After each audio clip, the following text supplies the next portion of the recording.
नमस्कार, let's cook with Vaishu या चॅनलवर तुम्हा सर्वांचे स्वागत आहे। आजची रेसिपी आहे डुब्बुक वड्याची भाजी।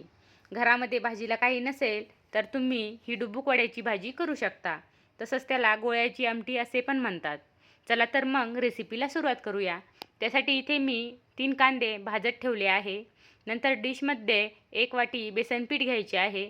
त्यामध्ये अर्धा चम्मच गरम मसाला, अर्धा चम्मच हळद, अर्धा चम्मच लाल तिखट आणि अर्धा चम्मच मीठ टाकायचे आहे आणि पाणी टाकून हे मिश्रण व्यवस्थित मिक्स करून घ्यायचे आहे। हे बघा, इथे मी अशा प्रकारे मिश्रण तयार करून घेतले आहे। मिश्रण खूप पातळ करायचे नाही, त्याची कन्सिस्टन्सी अशा प्रकारे ठेवायची आहे। आता आपण वाटण तयार करून घेऊ। वाटण्यासाठी कढाईमध्ये तेल टाकायचे आहे। नंतर त्यामध्ये कट केलेले खोबऱ्याचे काप टाकायचे आहे। खोबऱ्याचे काप थोडेसे भाजून घ्यायचे आहे आणि नंतर त्यामध्ये शेंगदाणे टाकून खोबऱ्याचे काप आणि शेंगदाणे पुन्हा थोडेसे भाजून घ्यायचे आहे। नंतर त्यामध्ये थोडेसे तीळ टाकायचे आहे आणि ते व्यवस्थित भाजून घ्यायचे आहे। मसाला व्यवस्थित खरपूस भाजून घेतल्यानंतर तो डिशमध्ये काढून घ्यायचा आहे आणि थंड करून घ्यायचा आहे। थंड झाल्यानंतर मिक्सरच्या भांड्यामध्ये भाजलेले खोबरे, शेंगदाणे, तीळ, आलं, लसूण आणि आपण भाजून घेतलेला कांदा टाकायचा आहे आणि पाणी टाकून ते मिक्सरला छान वाटून घ्यायचे आहे। हे बघा, इथे आपले वाटण तयार आहे। नंतर त्याच कढाईमध्ये तेल टाकायचे आहे आणि आपण तयार करून घेतलेले वाटण टाकायचे आहे।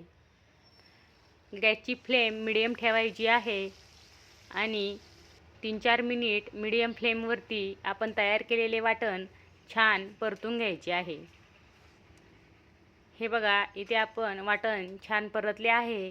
आता त्यामध्ये लाल तिखट, धने पावडर, हळद, मीठ आणि गरम मसाला टाकायचा आहे आणि व्यवस्थित मिक्स करून घ्यायचे आहे।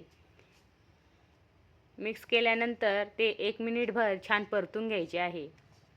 हे बघा, इथे आपण मसाला पुन्हा 1 मिनिट छान परतून घेतला आहे। नंतर त्यामध्ये गरम पाणी टाकायचे आहे। गरम पाणी टाकल्यामुळे आपल्या रश्श्याला छान कलर येतो। हे बघा, आपण गरम पाणी टाकून मिश्रण व्यवस्थित मिक्स करून घेतले आहे। आपल्या रश्श्याला छान कलर आला आहे। आता उकळी आल्यानंतर त्यामध्ये आपण तयार करून घेतलेल्या बेसन पिठाचे वडे सोडून घ्यायचे आहे। वडे छोटे छोटे सोडायचे आहे, नंतर ते रश्श्यामध्ये फुगतात। हे बघा, आपण अशा प्रकारे सर्व वडे रश्श्यामध्ये सोडून घेतले आहे। सर्व वडे सोडून झाल्यानंतर मीडियम हीटवरती वडे 7-8 मिनिट छान शिजवून घ्यायचे आहे। नक्की या पद्धतीने तुम्ही डुब्बुक वड्याची भाजी बनवून बघा, खूप छान आणि टेस्टी लागते। आपण सर्व वडे इथे सोडून मीडियम हीटवरती 7-8 मिनिट वडे छान शिजवून घेतले आहे। हे बघा, इथे आपण सर्व वडे शिजवून घेतले आहे। आपले वडे छान फुगले आहेत। वडे शिजल्यानंतर आता त्यामध्ये कोथिंबीर टाकून घ्यायची आहे। तयार आहे आपली झणझणीत डुब्बुक वड्याची भाजी। ही भाजी तुम्ही बाजरीचे भाकर तसेच भातासोबत खाऊ शकता।